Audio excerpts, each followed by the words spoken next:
The all-new Raptor has been finally released on the market a short while ago, and so far it has not been as successful as Ford thought. Why? It seems one of the main reasons for this was its engine. The current version is being powered by a twin-turbo V6 which boasts more than enough power, but people seem to not be as fond of it as first thought. In order to boost its sales, it seems an update is on its way to the upcoming 2019 Ford F-150 Raptor. So far Ford didn't release that many details, but they did confirm it, which suggests the fact they have been thinking about it for a while. It seems the update will definitely bring a new engine and a few other upgrades, but the core truck is set to remain the same as before.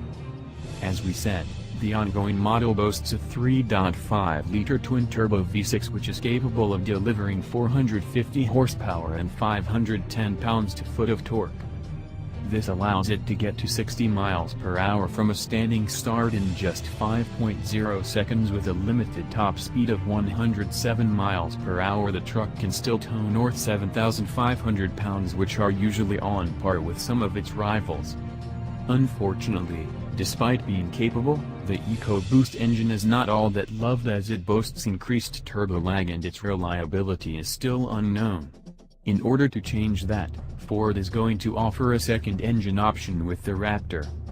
That's right. The upcoming 2019 Ford F-150 Raptor is also going to be available with a naturally aspirated V8. In fact, Ford is going to start manufacturing an entirely new 7.0-liter direct-injected naturally aspirated V8 engine at their Windsor plant.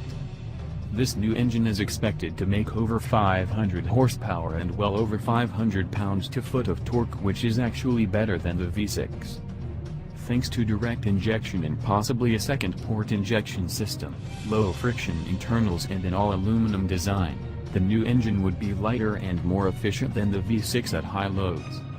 It will also feature a double overhead cam design, which is not that used in today's trucks. The engine will be mated to a revised 10-speed gearbox which will be specifically tuned for it.